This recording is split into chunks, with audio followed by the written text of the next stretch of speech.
All right, so just to begin, I wanted to start off by just clarifying parts of the thing you sent us, just so I know what direction you want to go in. Okay. So in the first, when you talk about resources, do you want like explicit resources, or do you want something more general about maybe our own thoughts about how you can proceed? What would you like out of it? So I just kind of want general thoughts on how to move forward, because really I want people's opinions on how to address safety in general with this group of women, and what I could even say in that seminar to just speak on that a little bit more, because I've been a bit nervous about it, and I know it's kind of a privilege of the directors telling me to do this, but it's still such a sensitive topic, especially when you're addressing individuals from different cultures who this type of topic may not be something they talk about at all. So just some sort of like opinion on it at the very least. Okay, so other than that, what are your best hopes for this consultation?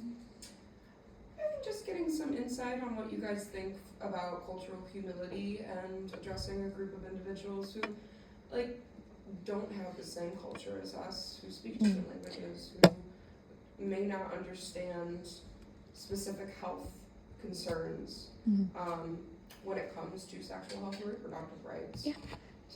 So just before I pass to Ash, when you say cultural humility, are you cultural competency is the other word for that, but the real word to use is cultural humility. Okay. Yeah. And so are you also, because I got the impression that you were talking about sex work being a profession, are you also coming at it that you don't want this presentation to come off as offensive to them for choosing sex work as a profession? Okay. Definitely, because like obviously like respect to individuals who do use sex work, but I do know that it's an illegal thing in New York State, so that would jeopardize their citizenship. So like this is something that is actually like a serious problem that we're trying to address with this seminar. So safety is like the number one thing. Okay, so I'll pass to Ash now.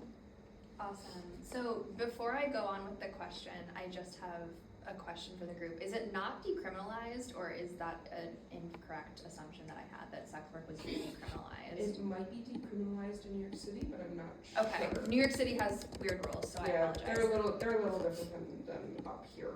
Right. So During this presentation, what are your best hopes for this group of refugees that you're working with that are engaging in sex work? I've worked with some of the women already, and I just want them to understand, like, taking care of themselves, taking care of their bodies, knowing, like, just specific things like that could help them moving forward, especially if they choose to continue doing something in that form of work. We want them to be safe, because sometimes they would find used pieces of stuff in the lot, and they have kids around in that shelter. They want the women to be as safe as possible. That is their number one priority when it comes to those shelters. So like just addressing that in general with them, and knowing that I already have a rapport with them to kind of ease that kind of talk in would be helpful, and my best hope for them. Assuming that these ladies do realize the intention, like basically teach them the importance of the sexual health and the risk of certain sex type of work. Suppose they do realize that, what would you see the difference? I think that they would probably see like maybe more individuals applying for work authorization, because they've noticed that there was kind of a lackluster application influx at the moment, and especially since there are 120 people in that particular shelter, they really want them to be able to move out at a certain point. Some of them have been there for like 2 years and have like 3 or 6 months left. So really it's incorporating them into the community, giving them some sort of access to healthcare agencies that accept refugees and asylum seekers, and then being able to know that those women understand safety and they understand sexual health a little bit more for themselves being in a new country.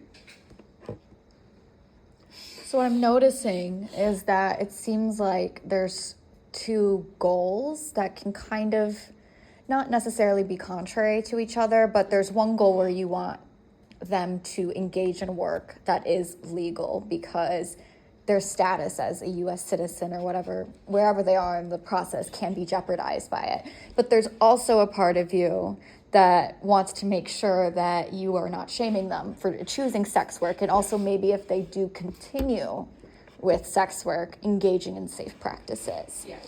So leaving this presentation, what do you think the clients will notice? Do you think they will feel heard? Do you think they'll feel accepted? To be honest with you, I think they might just see it as another seminar they've had to go through because they've already had to go through another a sexual health one before. But he just wanted this to be a little bit more in depth about the safety and like being careful and kind of a little bit more information on STDs and STIs and like just a little bit more towards that than the actual like idea that, you know, you guys shouldn't be doing this. It's not like we're scolding them, but more like, hey, like, please be safe. For your, not only yourselves, but for like if you have a family, if anything like that, so. Right?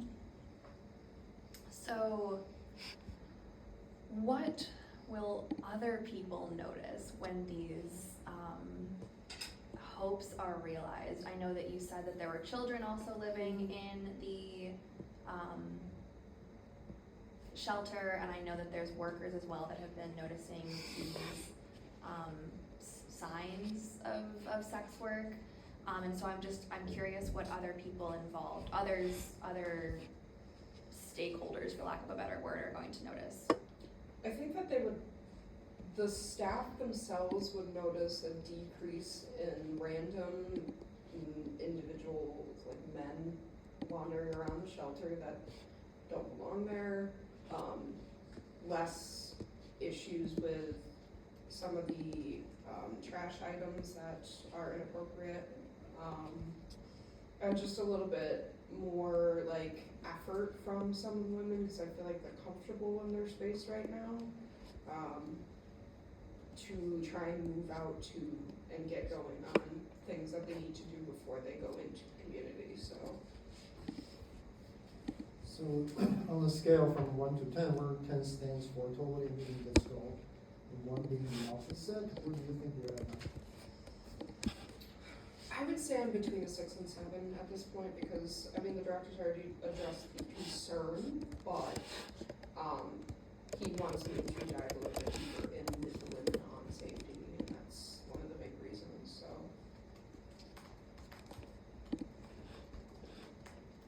Okay, so how would you know you were one step higher?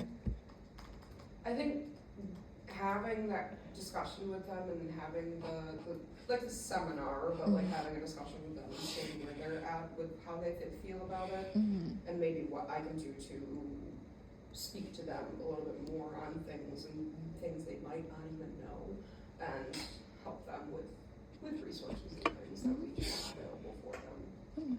So just to follow up, would a 10 be they are all engaging in a different form of work that's legal, or a 10 would be they're leaving the presentation feeling fully informed of their options and also safety measures that they can? I think the second option. The second one? Yeah. Okay. And how do you know that you're not a 5 or lower in your I think 6 if or 7 there? those women weren't addressed by the director already, I think I would be at a lower state, but they were already addressed about the immediate concern, so they know they just need to go through being spoken to in the seminar. And when you say addressed, what does that entail? Just for my clarity. I think it was a form of reprimanding. Okay. Because Okay. it was on the property, Okay. so. Being realistic, where do you want to be? Because like, it sounds like 10 would be completely meeting your goal, which you do face some challenges, but. I think right now, I'd like to be at an 8 at the very least, of having a little bit more information for my own. Like I need an infographic for this, and I need to be able to translate it into different languages, and I think that's one of the parts I've been really like struggling with to get me up to that 8, because I'm almost at steps 9 and 10 at that point then, because it's just a matter of addressing them. Okay. And how, it sounds like the director before you informed them through a way of a reprimand, so probably not the most trauma-informed position. How would you like to shift your presentation to be more trauma-informed than the reprimands of the past? I know you expressed that you don't want this to sound like you're scolding them. Well, the director has is LCS, is it CLS?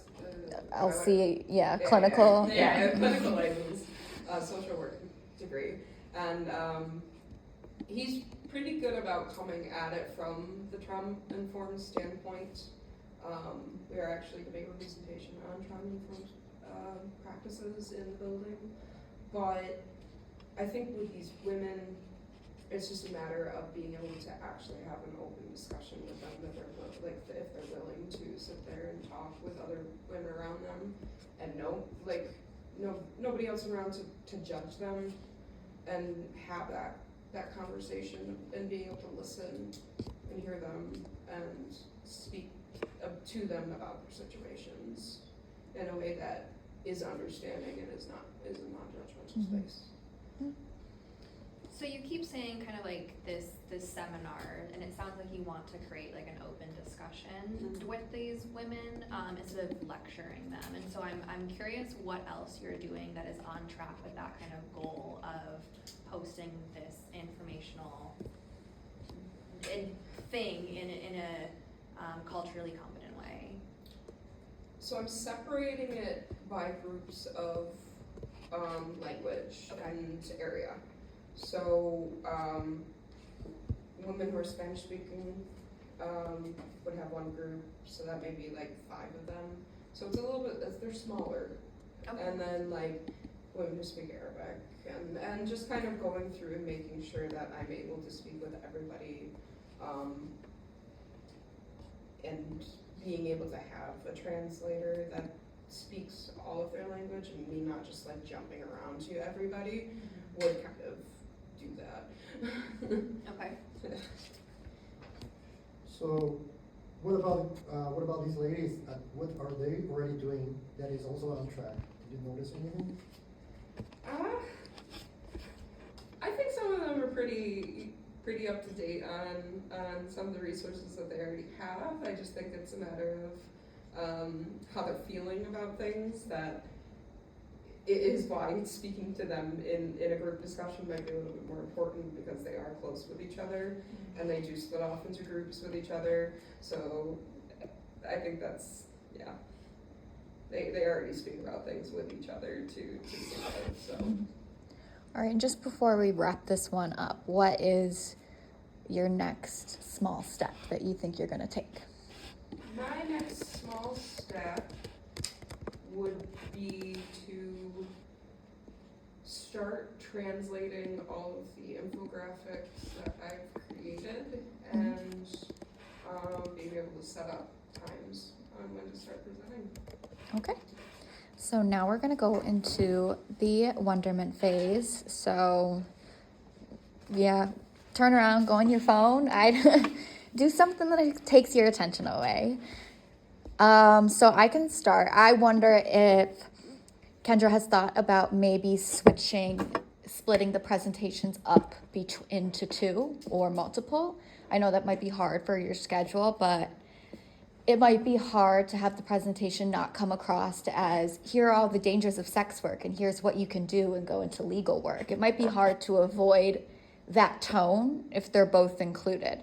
So maybe if you split it up and give a presentation about safe sex work, and then also a presentation that's more about work work environments that they can try to go into, things like that. So you could avoid maybe conflating the two.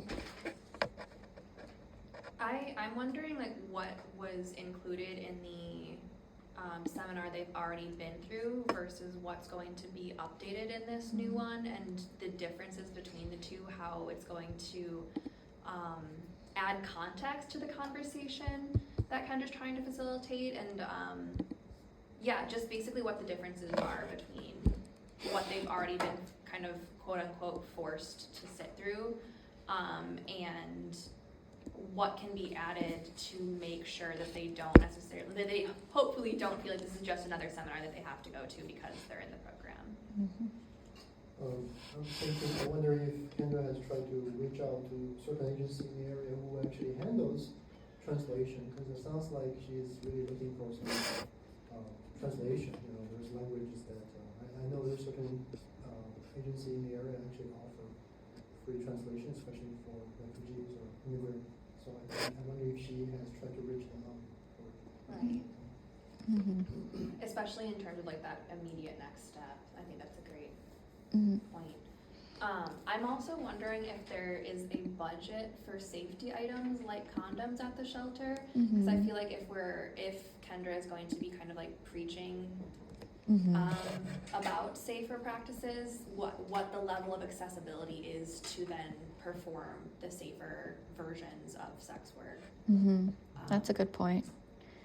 I also wonder if there is a way that that presentation can also acknowledge the fact that they entered sex work for a specific reason, and that's to make money, and that there's nothing wrong with that. Morally Neutral about sex work instead of coming at it from an inherently negative one. I also think it would be, I know you said you wanted to make it so they opened up more, so I think it would be interesting, and I wonder if it'd be helpful if you made it more like a group discussion first to see why they entered into sex work, what they feel about sex work. You don't know if, well, I don't know if you don't know if they like doing sex work, if they feel like they need to do sex work. It could be interesting to see the motives and how they're feeling about it before getting into, not the lecture stuff, but the more educational piece of it. Yeah, I wonder if because I know that for a fact that because they're refugees or whatever background they are now legally to work regular job too. They have to wait for their either status or working permit, so that they understand that they are definitely awkward situation. I think, but I'd imagine, do they really want to do that? I mean, do they have a choice? I wonder if clients are just like basically under pressure from it. Right. So I think maybe also focus a little bit on their mental health directly, help them to feel more caring for themselves. Maybe that will also support the purpose that Kendra was mentioning, that for them to realize the importance of self-care and sexual safety. Right, and I'm also, going off of that, I'm definitely wondering what alternatives there are to sex work if there is no legal option to work, and how the work application that Kendra mentioned can be facilitated by the women themselves or the agency, or how else can these women have a sustainable income without that legal option of like a 9-to-5 or a minimum wage job or whatever the case may be.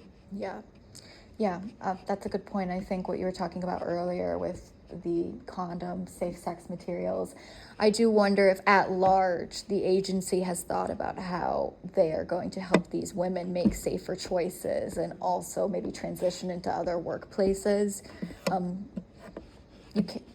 Giving the presentation and then saying, well, bye, that's up to you now. I wonder if the agency has had, we want you to give this presentation, but here's what we're prepared to do to help them along with this. We're going to maybe provide them materials, or we're going to help them with that application for jobs. So I think that's an important aspect to consider. Does anyone else have anything else they want to share on the wonderment phase before we get to the compliment phase? I do not. No? I'm good. Okay. Well, now we will go to the compliment phase. So I will begin. I think it's really great that you are taking on this task in your, is this your field placement? Your field placement, because I can tell you I would not feel comfortable taking that on in my field placement. I wouldn't know what to do. And I think it's great that you're trying to approach it from a very nuanced and empathetic way instead of going into it directly with sex work is inherently bad and we need them to do jobs that are legal. You're trying to approach it by keeping them safe and also making sure they're fully informed of their choices, which I think is an element that is missing a lot in conversing with sex workers. So I think it's great how you're approaching this. I also am just really impressed by your ability to feel the discomfort in this topic and to like bring it not only to this conversation but to seminar. I'm also in, since this is Kendra's field placement, I'm also in field seminar. So I've heard of this conundrum already, and I just want you to know that like it's impressive to me the fact that you're willing to kind of like sit there to get somewhere better, because that's something that like I really struggle with, and so that's just something that I'm really admiring right now for sure. Similar, that's how I feel too, because it sounds like her situation basically is a very conflicting situation. You need to help these people who are basically illegally working, but meanwhile, that's their only, most like life support. So it's how do you create a balance helping them without going too far? So I think that's it's a hard balance to maintain. When I walk on wire, you have to really look at both sides all the time. It's not an easy situation, definitely. So I really appreciate her commitment and the goal. You want to reach goal helps them. That's really good. All right, so now we will go into debriefing. So I want to begin with you, Kendra.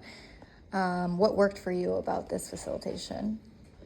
I honestly think this was more productive than when I brought it to field seminar, just because you guys were actually bringing relevant points to specific questions I really had about how do I address safety and how do I go about this, and really just kind of deep diving further into how I was feeling about moving forward with it. And it's a little bit different too, because when you already work for a healthcare agency that focuses on sexual health, I'm not as nervous about that portion of it, but it is like the difference with cultural humility and cultural competency, however you want to put it, and being aware of these individuals and the traumas that they've been through too. So I really appreciate you guys. And I think part of what could help that is like there probably isn't a document, I mean there might be, there probably isn't a document online about how to speak about sex in every single one of the cultures that these women represent, and so I think that's probably where you're struggling too. I do think that there is inherent value in like addressing the cultural humility piece just by being like humble about your inability to speak about it properly, or however, I don't know, I think there's a great opportunity to like have that caveat at the beginning of your presentation and just understand that like you're not going to get it right, they are going to feel uncomfortable, and it's just kind of like the unspoken but spoken agreement that like mandated trainings might have sometimes. Yeah. But I think that you're coming from it from a great place. So Cedric, what worked for you today in this facilitation? It's just, like talk about sensitive topics and open up about it. It's very encouraging, because there are times you're just like, I feel comfortable sharing that, what people think I'm, thinking about that. It just, it's pretty, just help you to feel that, okay, it's okay to talk about it. It's actually good to talk about it rather than hold it in. I think that really worked for me. And Ash, for you? I think you were able to provide us with a lot of clarity in our questioning, and I feel like we were able to really talk more specifically this group about Kendra's problem than maybe last week or the week before. I feel like we were still kind of getting into the group of things, but I feel like we were all kind of confident enough to ask for clarity when we needed it, and I really appreciated that about this group. All right. We're done.